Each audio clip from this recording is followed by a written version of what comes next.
ఉన్న బంగారాన్ని విడిపించి ఆ రోజున మార్కెట్ ధర కట్టి మిగిలిన డబ్బును మీకు అందిస్తుంది కొమ్మూరి గోల్డ్. యాజ్ ఏ ఆడియన్‌గా మాకు కూడా మీ విషయంలో కడుపు నిండలేదు. ఎందుకంటే శివకృష్ణ స్టామినాకి, రేంజ్‌కి తగ్గ అన్ని నంబర్ రావట్లే. ఆఫ్ సినిమాలు తీయలేదు. సినిమాలే కాదండి. నేను ఆహ్, ఈ ఈ టీవీ ముఖంగా చెప్పొద్దంటే నేను ఆకలితోటున్నా. ఇప్పుడు ఆకలితో ఉన్నారు. చాలా ఆకలితోటున్నా 10, 15 ఏళ్ల నుంచి.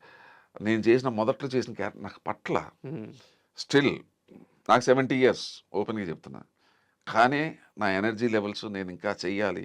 ఎటు ఈ 2, 3 సంవత్సరాల్లో అసలు దుమ్ము మళ్ళీ ముందడుగు, నా దేశం అటువంటి క్యారెక్టర్లు చేయాలని లోపల కోరిక ఉంది. అది మొన్న టీవీలో కొద్దిగా టు సమ్ ఎక్స్‌టెంట్ వచ్చింది. ఇప్పుడు 2 సినిమాలు చేయబోతున్నా. హ్మ్.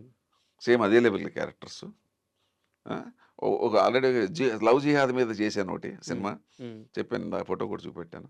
అది కూడా గెస్ట్ వేషం అయినా అంటే 3 డేస్ వేషం అయినా కూడా నాకు నా నా అనుకున్నది లవ్ జిహాద్‌ని నేను వ్యతిరేకిస్తాను నేను. చెప్పాను కదా! అవును. అది చేశాను. ఇదేమో ఒక జమీందారీ టైపు. అది చాలా అద్భుతమైన వేషం చేశా. ఇప్పుడు నేను చేయబోయే 3 కూడా ఒకటిదానికొకటి సంబంధం లేదు. Super sir. మేము కూడా వెయిటింగు. అండ్ ఒక్క విషయం క్లారిటీ ఇవ్వండి. మీరే అన్నారు 70 ఇయర్స్ అని చెప్పేసి. బట్ ఎంత స్ట్రాంగ్‌గా, ఎంత హెల్తీగా కనిపిస్తున్నారంటే సూపర్ ఉన్నారు మీరు. మీ ఫుడ్ సీక్రెట్ ఏంటి? ఫుడ్ డైట్ ఏంటి? అంటే నేనప్పుడు హీరోగా చేసినప్పుడు కూడా 45 ఏళ్ల నుంచి నేను బయట ఫుడ్ తిన్నానండి. హ్మ్. జంక్ ఫుడ్ తిన్నాం. హ్మ్. ఐస్ క్రీమ్ తిన్నాం. హ్మ్. కూల్ డ్రింక్స్ తాగను. హ్మ్. చిన్నప్పటి నుంచి అలవాటు. సినిమా ఇండస్ట్రీకి వెళ్ళిన తర్వాత అవి కూడా లేవు. హ్మ్. సినిమా మెడ్రాస్‌లో ఉన్నప్పుడు ఇంటి నుంచే భోజనం. ఓకే. ఇక నైట్ ఏదో పులకాలు తింటాం. హ్మ్. నా మొదటి నుంచి ఏంటంటే వర్క్ ఉంటే ఇంకా అలా అన్నం కూడా తిన్నాం. ఇప్పుడు లేటెస్ట్‌గా ఏంటంటే షూటింగ్స్ వెళ్ళినా కూడా మా ఇంకోటేంటంటే సభ చెప్పటం, ఈ 47 సంవత్సరాల్లో నేను ఎప్పుడు టిఫిన్ చేయలేదు షూటింగ్‌లో. టిఫిన్ చేయలేదా? ఆ! ఈ రోజుకి చేయలేదు. అంటే 47 సంవత్సరాలు కూడా నేను ఆర్టిస్ట్‌గా వచ్చినప్పటి నుంచి ఇప్పటిదాకా టిఫిన్ చేయలేదు ఎక్కడ కూడా. ఓకే. ఇంట్లోనే చేసొస్తా. ఓకే. ఇంట్లోనే. నా ఫుడ్ అంతా ఇంట్లో ఫుడ్డే, నేను బయట ముట్టుకోను. హ్మ్. బయట బిర్యానీ అసలు ఏ దగ్గర రానివ్వను. పెరుగన్నం తింటాను మధ్యాహ్నం. షూటింగ్‌లో ఉంటే ఒక కప్పు పెరుగన్నం తింటాను. హ్మ్. మిగతా వంటలు కూడా ఆ! తక్కువే. నైట్ పులకాలు, నాన్ వెజ్ కూడా పెద్ద తింటాం కానీ అది ఇంట్రెస్ట్ హ్మ్. ఉండదు. దాని జాగ్రత్తలు తీసుకుంటాను. హ్మ్. రైస్ ఎక్కువ తినను. ఏముంది కదా, రాగి జావ ఈ మధ్యన బాగా ఒక 2, 3 ఇయర్స్ నుంచి బాగా మొదలెట్టా. ఓకే. మార్నింగ్ ఎగ్, రాగి జావ, మధ్యాహ్నం రాగి ముద్ద, ఇంత పెరుగన్నం. హ్మ్. అంతా రాగే కదా, ఇట్స్ మొత్తం బలమే కదా అంతాని. సార్. నైటు ఒక పులక, 2 పులకాలు అంతే. అది జంక్ ఫుడ్లు తినడం. ఈ బయట ఏదో బర్గర్స్ అంటారు, పిస్తాలు అంటారు. ఇప్పుడు నిజంగా నాకు తెలియదు అవి. హ్మ్. ఎప్పుడో మా మనవడాలు తింటుంటే ఏదో ఇంత ముక్క ఏదో టేస్ట్ ఎలా ఉంది తింటాం తప్ప. ఆ తర్వాత ఇక్కడ హైదరాబాద్లో ఏ హోటల్స్ ఉన్నాయో, నేను పుట్టి పెరిగింది ఇక్కడ. హ్మ్. అప్పుడు మా రోజుల్లో ఏంటంటే తాజ్‌మహల్ హోటల్ ఒకటి ఉండేది మాకు హ్మ్. ఉడిపి హోటల్. ఇప్పుడు అన్నీ పెద్ద పెద్ద హోటల్స్ వచ్చినాయి. నాకేమీ తెలియదు. అసలు మా ఏరియాలో ఏ హోటల్‌లో ఏముంటుందో కూడా నాకు తెలీదు. సార్. ఎళ్ళను, దాని కారులోంచి దిగను. హ్మ్. 3 అయినా, ఇప్పుడు 3 అయినా, 4 అయినా ఇంటికెళ్ళి బయట ముట్టుకోను. ఒక్క టీ ఒకటి ఉంది బ్యాడ్ హ్యాబిట్. హ్మ్. కొద్దిగా 2, 2:30 అయితే ఇలా మీరు ఎక్కడన్నా ఉంటే పక్కన ఆపి కొద్దిగా నీట్‌గా ఉందని టీ తాగుతాను. సార్. ఇంకోటి ఏంటంటే పచ్చిమిరపకాయ బజ్జీలు అంటే ఇష్టం. ఆ! ఎప్పుడన్నా 20 రోజులకి, 30 రోజులకి ఆ 2 బయట వేసిన అక్కడ కూడా నీట్‌గా ఉన్నాడో లేదో చూసుకుని 2 పచ్చిమిరపకాయ బజ్జీలు తింటాను. ఓకే. ఇక బయట జంక్ ఫుడ్ తినను. బయట రానివ్వను, దగ్గరికి రానివ్వను.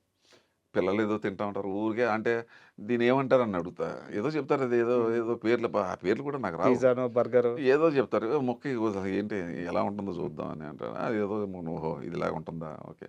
ఐస్ క్రీమ్ తిన్నాను, కోకో కోలాలు, కూల్ డ్రింకులు తాగను. ఎండాకాలం కూడా తాగను. హ్మ్. తాగను. Super sir. Super and thank you very much. ఎందుకంటే మనం ఓన్లీ సినిమా విషయాలు మాత్రమే మాట్లాడుకోవాలంటే ఇంటర్వ్యూ మామూలు ఇంటర్వ్యూ అండి అది. బట్ మీరు ఇప్పుడు జనరేషన్‌కి తెలియని ఎన్నో గొప్ప విషయాలను చెప్పారు.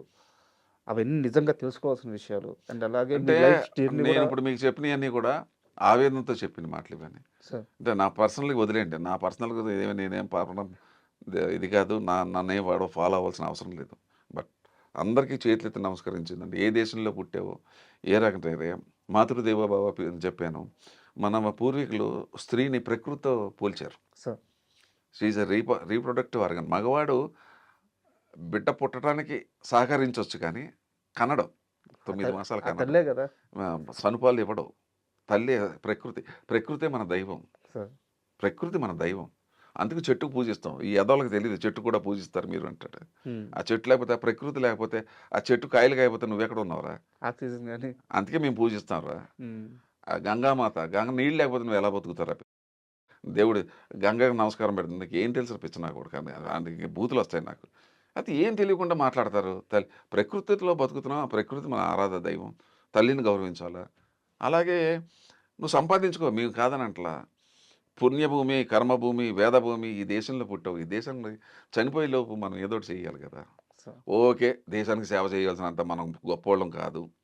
కానీ మన చుట్టుపక్కల మనకు తెలిసినోళ్ళు ఉంటారు కదా! పేదోడు, చిన్నోడు, ఉంజోడు ఎవడెవరో పేదోడు. కొద్దిగా, అవును. కొద్దిగా చెయ్యి ఇవ్వటం. ఏదో వాడికేదో ఆర్థికంగా ఇబ్బందున్నా ఆరోగ్యం లేదు. ఏదేదో అన్నం లేదు. అదండి. ఇప్పుడు ఇంట్లో పెద్ద పెద్ద పార్టీలు జరుగుతుంటాయి. చూశాను చాలామంది చూశాను. అది పట్టుకెళ్ళి రోడ్డు మీద పోసేస్తారు తప్ప, అవన్నీ పెట్టుకుని ఒక్కసారి అలా రోడ్డు మీదకెళ్తే ఎంతమంది అన్నం లేకుండా ఉన్నారు. సో ఆ పని చెయ్యి. ఆ పని చేసావంటే నువ్వు దేశ సేవ చేసినట్టే. So this is what I want to tell the people. అంటే నేను ఎప్పుడు ఏ టీవీలో ఇంత నేను విశ్లేషంగా, ఇంత ఎమోషనల్‌గా ఇంత నేను మాట్లాడలా. But great words sir. Great words. నేను ఇప్పుడు ఎందుకు చెప్తున్నానంటే, నాకింత 2 గంటలు ఇక్కడ కూర్చున్నా నాకు నష్టం ఏం నాకు రూపాయి నష్టం లేదు నాకు. కానీ నేను చేసింది ఆచరించి చెప్తున్నాను మీకు. కరెక్ట్. నేనేదో చెప్పేసి నేను చేయట్లా. ఆచరించి చెప్తున్నా. అట్‌లీస్ట్ ఒక దేశభక్తి, హైందవ ధర్మం, మన మతం ఏంటి, మన ధర్మం ఏంటి, మనం ఏం చెప్పారు పెద్దలు. తర్వాత కొద్దిగా పౌరుషం ఉండాలి మనిషి అన్నోడికి. చీమునెత్తనం ఉండాలి. మనల్ని ఎవడో తిడుతుంటే నోరు మూసుకొని మనకెందుకు వెళ్ళిపోతున్నావు అంటే, నా దృష్టిలో నపుంసకుడివి. బా! నీకు ఆ పౌరుషం లేనోడు ఎందుకురా బతకటం నువ్వు అసలు? ఇది చాలా తప్పుడు మాట మాట్లాడాను. నన్ను క్షమించండి. నపుంసకుడు అనే మాట నాకు వచ్చేసింది. ఆవేశంలో వచ్చేసింది. అరే నాకెందుకంటే ఏమంటే అది పక్కోడి సమస్య నీకెందుకంట? అది మన సమాజం పక్కోడి సమస్య మనం తెలుసుకోవాలా. మనం వీలైతే మనం వెళ్లి హెల్ప్ చేయాలా.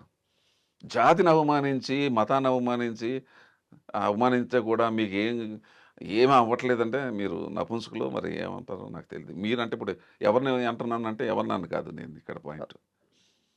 ఎవరైతే అంటకుండా దూరంగా వెళ్ళిపోతున్నారో అంటే నేను ఒక వ్యక్తిని కాదు. అర్థమవుతుంది సార్. అది నేను ఆవేదన నుంచి వచ్చే ఎందుకు ఈ మాటలు. మాట అంటున్నానంటే కొద్దిగా పౌరుషం వస్తుందేమో. సార్. కొద్దిగానే పౌరుషం వచ్చి మన ధర్మాన్ని మనం కాపాడుకోవాలా. మన జాతిని మనం కాపాడుకోవాలా. మన ఇతిహాసం, మన పురాణాలు, ఇవన్నీ వేదాలు, ఇవన్నీ మనం మన మన మనకొచ్చిన ఆస్తులు మనకి. మన సార్. పూర్వీకులు మనకిచ్చిన రియల్ వరాలు అసెట్స్. ఇవన్నీని. ఇవన్నీ కాపాడుకోవాలంటున్నాను. అంతే తప్ప నేను ఎవరిని తిట్టలేదు. దయచేసి అది వ్యక్తిగతంగా తీసుకోకుండా మమ్మల్ని అన్నాడని మీ అందరికీ నమస్కారం. నేను అంటే ఆవేదన ఈ రియాక్షన్ రావట్లేదు సొసైటీలో అది నా బాధ. అందుకని నిజంగా, నిజంగా, నిజంగా చాలా thank you sir. Great words sir. Okay. Thank you. Thank you. Right. Thank you. అందరికీ నమస్కారం.